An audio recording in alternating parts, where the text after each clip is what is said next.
dark shadow, which I guess he would say doesn't believe in ghosts, and he doesn't see the shadows, but others do. Full lineup. Jimmy Vico of France will be in lane 1. The Chinese record holder has made it through. Bing Chan Su in lane 2. Trevon Bromell of the United States in 3. Mike Rogers, United States in 4. Usain Bolt in 5. Tyson Gay, United States in 6. Justin Gatlin, United States in 7. Asafa Powell, the forgotten man, I guess, in lane 8. And DeGrasse of Canada in 9. 9 men in the final because of the times that were achieved in the semi-final. They couldn't be split, and with 9 lanes, it's great that we have a Chinese athlete here. The Jamaicans expect, as they always do, perhaps the world expects. Bromell, a big night for him, a great future ahead. Rogers, impressive in the semi-final.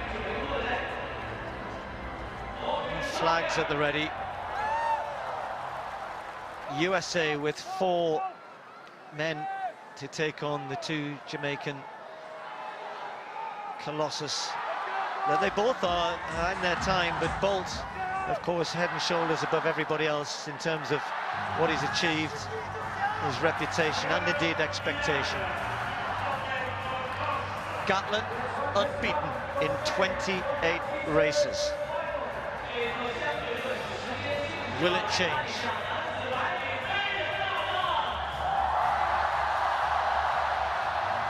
Steve, what I'd like to see is that so many nations really out the blue are being represented here. There's Jimmy Vico, means that Europe has a representation for me, which is good. He is the European record holder, so we are seeing the best in Europe on this line and mixing up. And of course, Su there from China with that brilliant time in the semi-final to get himself into this position. Great reception for the diminutive, powerful Bing Chan Su.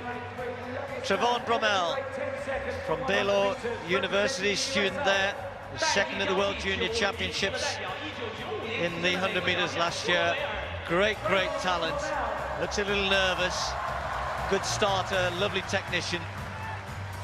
Mike Rogers, one of the best out of the blocks in the world, a former world indoor silver medalist at 60 meters, to underline that fact.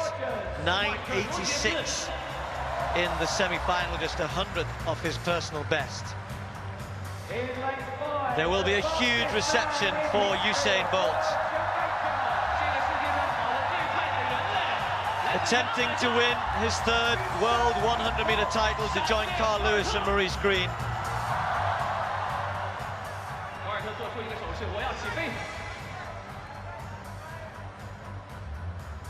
Can he do it?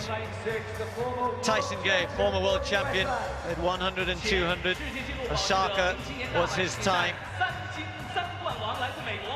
Troubled times since for Tyson Gay, but he has been running pretty well this year, although it didn't look so good in the semi-final. By contrast, the man who's been portrayed as the baddie in this little drama, Justin Gatlin of the USA, 9.77. Somewhat playing up to his role in this final.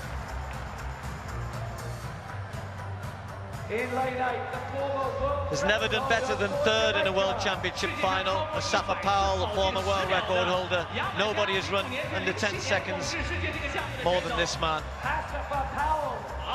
Nobody really given him a chance here. And we'll see more of this guy, I'm sure, in coming years.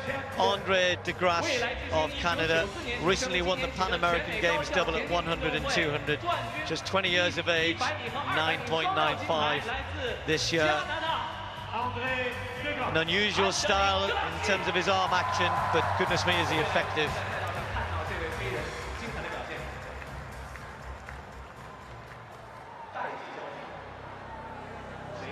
So the form book says Gatlin. The hopes of many people around the world and perhaps in the sport are for Bolt. Gatlin unbeaten. Usain Bolt,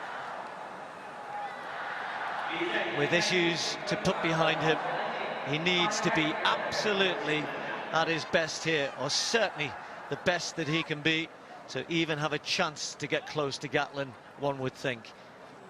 Gay, tucked in the middle of the two main protagonists. Men's 100-meter final.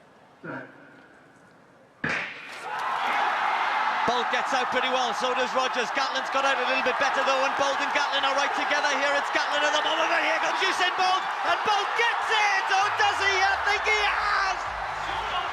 Usain Bolt! It's very, very tight, but I think he's done it! He's saved his title! He's saved his reputation! He may have even saved his sport!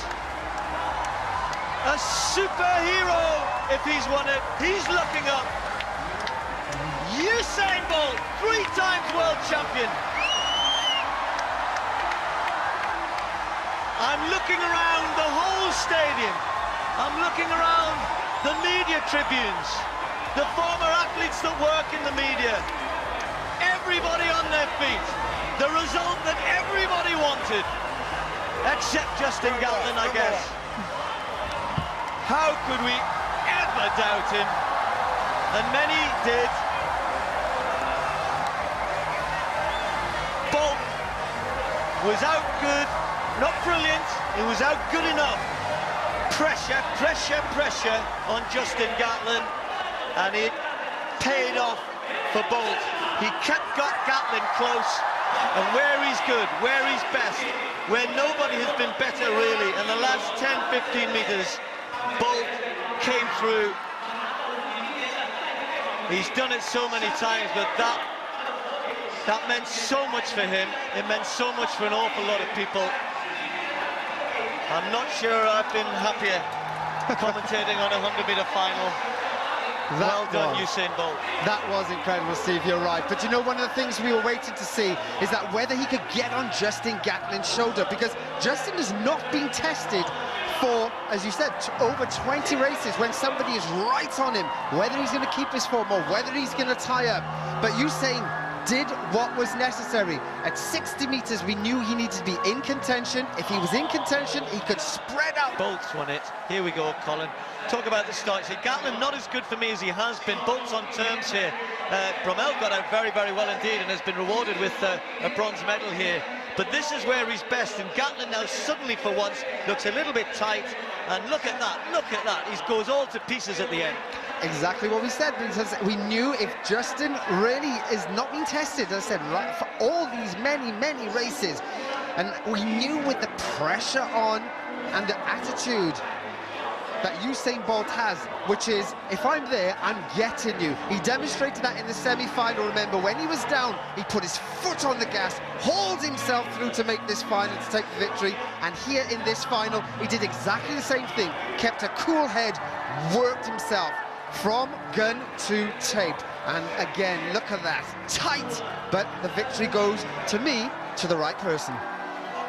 Colin, do you think your Bolt knows what to do here? Do you think that pressure there, Gatlin, he started, 10 yards out, his arms going, if he just held his form and dipped at the right time, he might have still got that. He really should have just run exactly the same way he's ran in the semi-final, but there was no pressure in the semi-final. He got out well and he could just concentrate on what he needed to do. All what happened with Justin was somebody got to him. He got to his shoulders, and once that happens, as I said, people can crumble. And because he's not experienced with that anymore, that's been really his downfall today. And he will kick himself, because he will never, ever, I can assure you, get a better opportunity to